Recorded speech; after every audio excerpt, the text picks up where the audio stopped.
అందరికీ నమస్తే. మరొకసారి వందనాలు. నా పేరు వి బాలరాజు అండి. రెవెన్యూ శాఖలో పనిచేసి రిటైర్ అయ్యాను. మిత్రులారా, ఏ ప్రభుత్వాలు కొన్ని మాటలు ప్రామిస్ చేసి పవర్లోకి వస్తాయి.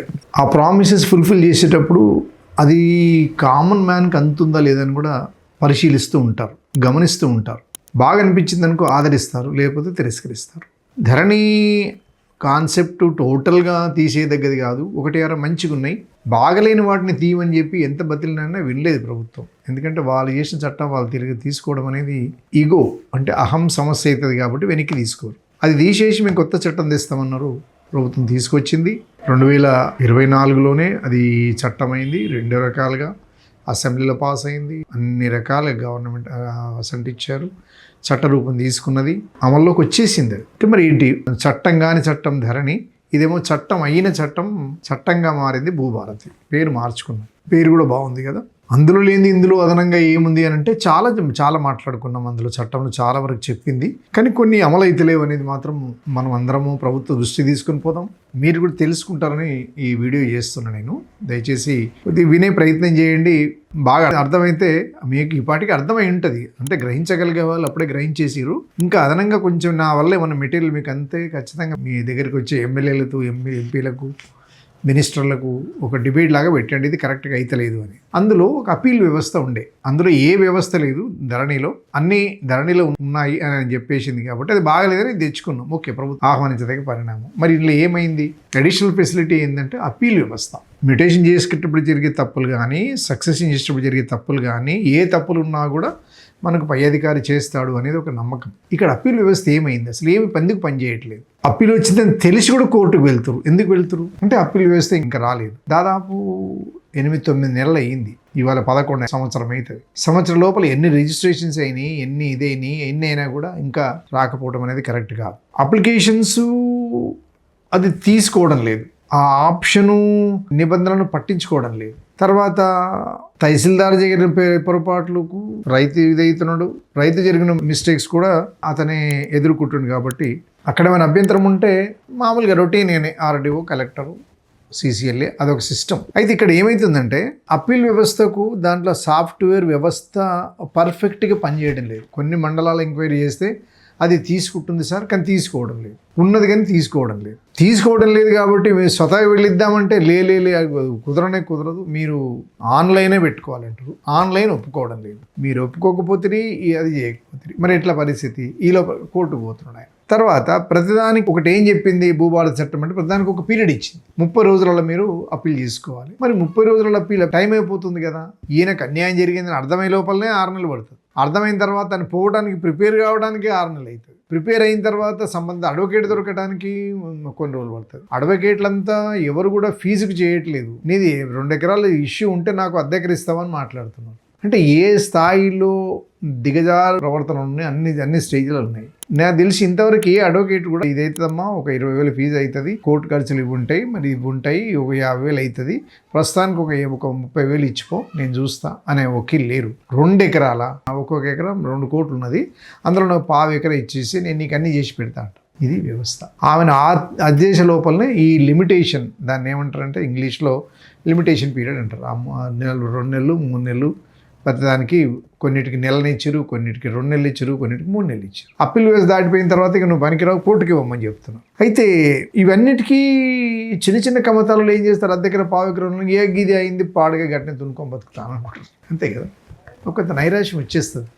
ఇన్ని రోజులు తిరిగి అదేదో చేసుకొని ఏం చేస్తే మరి ఎట్లా అనేది మనము వీళ్ళు కూడా ఇక్కడ బలే ఇస్తున్నాడు. మాటికి అదే అనుకోవాల్సి వస్తుంది. అంటే ధరణి కంటే అదనపు ఫెసిలిటీస్ వచ్చింది, ఇక్కడ అమలు అయితే లేదని మాత్రం మనం చెప్పడానికి ప్రయత్నం చేస్తున్నాం. అంటే జాయింట్ రిజిస్ట్రార్ దగ్గర రిజిస్ట్రేషన్ అయిన తెల్లారి నుంచి లిమిటేషన్ స్టార్ట్ అయిందమ్మా. అది గుర్తుపెట్టుకోండి మీరు బాగా. డేట్ ఆఫ్ రిజిస్ట్రేషన్ నుంచి డే కౌంట్ అయితేనే ఉంటుంది. చెల్తరేత గడియారం నడుస్తూనే ఉంటుంది. 3 నెలలు అయిపోయింది అనుకో, మీరు అప్పీల్ చేసే టైం అయిపోయింది కాబట్టి కంప్యూటర్ తీసుకుంటలేదు, కొన్ని మీరైనా తీసుకోండి సార్ అంటే కంప్యూటర్ ద్వారానే రావాలి. అదేమో పని చేయదు, మీరేమో తీసుకోరు, టైం అయిపోతుంది, నేను కొన్నాను, కోర్టుకు వెళ్ళమంటే కోర్టుకు వెళ్తే అవుతుందా? బస్ గుమ్తేరో. ఇది పరిస్థితి. అంటే మనం చట్టం ఎందుకు తెచ్చుకున్నాము? ఈజీగా సమస్య పరిష్కరించబడాలి అనే ఉద్దేశంతో చట్టం తెచ్చుకొని అప్పీల్ వ్యవస్థ మరి ఇట్లా అయితే ఎట్లా చెప్పండి. ఇంకొక విషయం, ఇది బాగా ఆలోచించి మాట్లాడుకోవాల్సిన విషయం ఏంటంటే తహసీల్ సిబ్బందికి కనుక ఇష్టమైతే అప్పీలు ఆన్లైన్ అవి అని ఏం అవసరం లేదు, తీసుకుంటున్నారు. దానికి సంబంధించినటువంటి వ్యవహారాలు నడుస్తూ ఉన్నాయి, అది ఆ లెక్కలోకి రాదు, జరగవలసిన పని జరిగిపోతూ ఉంది. అంటే ఏ నాలెడ్జ్ లేని వ్యక్తులు ఆ రకంగా మేనేజ్మెంట్ చేయగలిసిన వ్యక్తులు అయితే లేదు. లేకుంటే మాత్రం అవుటే ఇంకా ఆయన పని. అయితే ఫిజికల్గా అప్లికేషన్ తీసుకొని అంటుండు. ఇప్పుడు ఏమైంది, సెక్షన్ 5 ప్రకారంగా రిజిస్ట్రేషన్స్ అయిపోతున్నాయండి. ఆర్ఓఆర్ సెక్షన్ 5 దాన్ని ఆ చట్టం 10లో ఉంది కాబట్టి దాని ప్రకారంగా జరిగిపోతున్నాయి.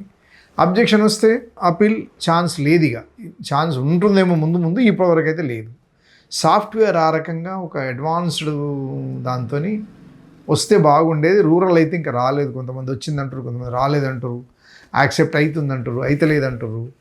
కానీ కొన్ని ఫిజికల్గా ఎట్లయితున్నాయి అనే దాని మీద మనకు ప్రశ్న ఇక్కడ. ఎందుకు లేదు, నాకు ఇచ్చి నేను చేసి పెడతా, మిగతా ఏదో చూద్దామని అంట. ఆ లెక్క తప్పి లెక్క చేస్తే ఫిజికల్గా యాక్సెప్ట్ అవుతుంది. ఇప్పుడు సాదా బైనామా పరిస్థితి అంతే. సెక్షన్ 6 సబ్సెక్షన్స్ వద్దు, భూభారత చట్టం 6 ప్రకారంగా సెక్షన్ 6 ప్రకారంగా సాదా బైనామాల పరిస్థితి కూడా అంతే. ఆ సాదా బైనామాలు కూడా మనకు నచ్చితే ఓకే, మనకు నచ్చకుంటే నాట్ ఓకే, మనకు పసంద్ అయితే ఓకే, లేకపోతే నాట్ ఓకే. ఇది జరుగుతూ ఉంది. ఇవన్నీ చూడవలసిన బాధ్యత. తర్వాత సెక్షన్ 7 ప్రకారం చేయవలసిన సెక్షన్స్ అన్ని పక్కన పెడదాం. కానీ ప్రాక్టికల్ డిఫికల్టీ కామన్ మ్యాన్, ఒక చిన్న ఆర్డినరీ ప్రూడెంట్ వ్యక్తులు చేసేది ఏంటంటే అన్ని ఆప్షన్స్ కంప్యూటర్ కాలేదు. మరి ఎప్పుడైతే అనేది మాత్రం ఖచ్చితంగా మనము ఇది చేసుకోవాలి. అవసరమైన మాడ్యూల్స్ ఇంట్రడ్యూస్ చేయాలి, త్వరగా అయ్యేటట్టుగా చూడాలి. ఏమీ అయితలేమని కాదు, కొన్ని పనులు అవుతున్నాయి. ఈ చిన్న అవి దానివల్ల నష్టం జరగకూడని మేల్కొని ఆధార్ ప్రకారంగా ఆధార్ లింకులు, ఆ పేరు, తండ్రి పేరు, అవి కొన్ని కరెక్షన్స్ అయితే అవుతున్నాయి. పూర్తిగా కాలేదని అనట్లేదు, గతంలో కాని పనులు కొన్ని అవుతున్నాయి. కానీ ఏదైతే మేజర్గా ఉండవలసిన ఏదైతే ముఖ్యంగా ఇందులో ఈ ఆప్షన్స్ వచ్చిందనేది చెప్తున్నామో, ఒకవేళ ఆర్డర్స్ ఇచ్చినా కూడా ఏ కలెక్టర్ కానీ, ఏ సీసీఎల్ఏ కానీ, లేకపోతే ఎవరు కానీ under section so and so sections mention చేయకుండా సింపుల్గా ఆయన దరఖాస్తు పెట్టుకున్నాడు, దరఖాస్తు పరిశీలించడము, ఈ ఇది ఉంది కాబట్టి ఇది ఇచ్చేస్తున్నాం. అట్లా కాదు. Under sections so and so went in registration as per section 5 ప్రకారంగా అతనికి రిజిస్ట్రేషన్ మ్యూటేషన్ అయింది, 5(1) ప్రకారంగా అయింది. అతనికి జరిగే ఏ ట్రాన్సాక్షన్ అయినా వితౌట్ మెన్షనింగ్ సెక్షన్ అది వ్యాలిడిటీ ఉండదు, దానికి బలమైన పునాది ఉండదు. ఎందుకంటే అచ్చమైన తెలుగులోనే అర్థమయ్యేటట్టుగా భాష చెప్తున్నాం కాబట్టి ఏ లెవెల్లో కూడా సెక్షన్ కోడ్ చేయకుండా వాళ్ళు ఇది చేస్తున్నారు. చట్టం చేసుకోగానే కాదండి, ఎంతవరకు ఇంప్లిమెంట్ అవుతుంది అనేది కూడా మనం చెక్ చేసుకోవాల్సిన బాధ్యత అది. అన్నీ బాగున్నాయని అనుకోలేము, ఏది బాగలేదని అనుకోవడానికి వీల్లేదు. కాబట్టి మరొకసారి మనము ఏం చెప్దామంటే, ఈ అప్పీల్ వ్యవస్థకి ఏమైంది, ఎంతకాలం తర్వాత అది ప్రాక్టికల్గా అమల్లోకి వస్తుందని మాత్రం తెలుసుకునే ప్రయత్నం చేద్దాం. తొందరగా అయ్యేటట్టు కూడా మనం ప్రభుత్వాన్ని మరొకసారి గుర్తు చేస్తూ చూడండి, షేర్ చేయండి, లైక్ కూడా చేస్తారని కోరుకుంటూ ధన్యవాదాలు. Thank you very much. Thank you.